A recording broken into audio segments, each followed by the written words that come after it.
આજે આસો સુદ પૂનમ છે, શરદ પૂર્ણિમા છે। શરદ પૂર્ણિમાએ ચંદ્ર 16 કળાએ ખીલેલો હોય છે, ત્યારે ચંદ્રમાની સાક્ષીએ શીતળ ચાંદીના સથવારે સ્વાદિષ્ટ દૂધ પૌવા આરોગવાનું આપણે ત્યાં વિશેષ મહત્વ છે। ચાંદનીમાં રાખેલા દૂધ પૌવા ખાવાથી આરોગ્ય પણ સારું રહે છે, તેવી શ્રદ્ધા સાથે મહિલા સંસ્થા દ્વારા શરદ પૂર્ણિમાની ઉજવણી કરવામાં આવી હતી।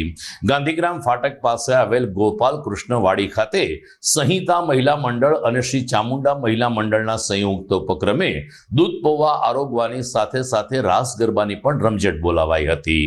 સંહિતા મહિલા મંડળના સંયોજક ચેતનાબેન પંડ્યાએ કહ્યું કે આ શરદ પૂર્ણિમાનો તહેવાર ભગવાન કૃષ્ણની રાસલીલા સાથે જોડાયેલો છે, જેથી આ દિવસે રાસ રમવાનું વિશેષ મહત્વ રહેતું હોય છે। જ્યારે ચામુંડા મહિલા મંડળના આરતીબેન જોશીએ કહ્યું કે બહેનો દ્વારા ઘેરેથી દૂધ પૌવા બનાવવામાં લઈને આવેલા હતા। આ દૂધ પૌવા અમે અંધકન્યા છાત્રાલયની દીકરીઓને આપીને શરદ પૂર્ણિમાની સેવાકીય પ્રકલ્પ સાથે પણ ઉજવણી કરશું। મોટી સંખ્યામાં બહેનો ટ્રેડિશનલ પોશાકમાં ઉપસ્થિત રહી હતી। દૂધ પૌવાની સાથે સાથે રાસ ગરબાની પણ રમઝટ બોલાવીને શરદ પૂર્ણિમાની પરંપરાગત ઉજવણી કરવામાં આવી હતી।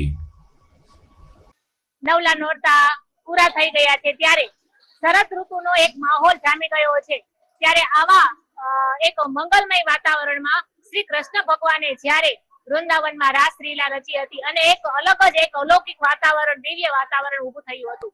એવા અત્યારના જ આ વાતાવરણ સાથે અમે વીણાબેન પંડ્યા દ્વારા સંસ્થાપિત શ્રી સંહિતા મહિલા મંડળ તથા આરતીબેન જોશી દ્વારા સંચાલિત શ્રી ચામુંડા મંડળી દ્વારા અમે અમારા સભ્ય બહેનો તથા જૂનાગઢના સર્વજ્ઞાતીય બહેનો માટે એક શરદોત્સવનું અમે આયોજન કરેલું હતું કે જેમાં અમે સરસ ફરતા ગરબાની હરીફાઈ એ 3 ગ્રુપમાં કે જે નાના દીકરીઓ છે, 25 થી 50 વર્ષની દીકરીઓ છે અને આ સાથે વડીલ બહેનો પણ સરસ થઈને આનંદ ઉલ્લાસ સાથે શ્રી કૃષ્ણ ભગવાનના રંગમાં રંગાઈ અને રાસ ગરબા રમી શકે।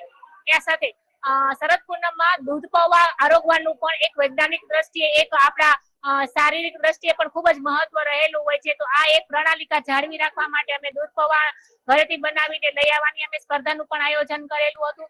અને વિશેષ એ કહેવાનું કે આ દૂધ પૌવા છે એ અમે મનસુખભાઈ વાજા દ્વારા સંચાલિત જે અંધ દીકરીઓ છે એને અમે ત્યાં ખવડાવવા જવાના છીએ। આયોજનમાં અમે એક ક્વિઝ ગેમ રાખવામાં આવી હતી। ક્વિઝ ગેમ એવી હતી કે કૃષ્ણ ભગવાનને લગતા તમામ એમના જીવન ચરિત્રને સાથે રાખીને યુદ્ધ કર્યું હોય, એમને મુગટ પહેર્યો હોય, પીછું રાખ્યું હોય, કોઈ પણ એમના જીવન ચરિત્રની વસ્તુઓ, વાત એ માટેની અમે એક કોમ્પિટિશન રાખવામાં આવી હતી। અને વિશેષ આ ચેતનાબેન પંડ્યા, તમામ અમારા ચંદ્રિકાબેન, વડીલશ્રી અને અમારી કારોબારી ટીમે તન મન ધનથી અમને આ આયોજનમાં ખૂબ જ મદદરૂપ થયા છે।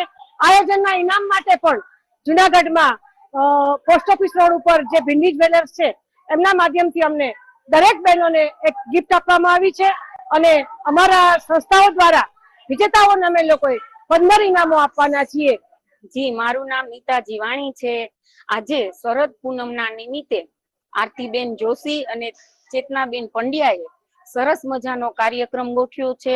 એમાં અમે ગરબાની સ્પર્ધા, દૂધ પૌવાની સ્પર્ધા અને એ દૂધ પૌવા અંધ છોકરીઓને ખવડાવવાના છે। અને આરતીબેન અને ચેતનાબેન આવા સરસ, બહુ જ સરસ પ્રોગ્રામ કરે છે અને અમને આનંદ કરાવે છે।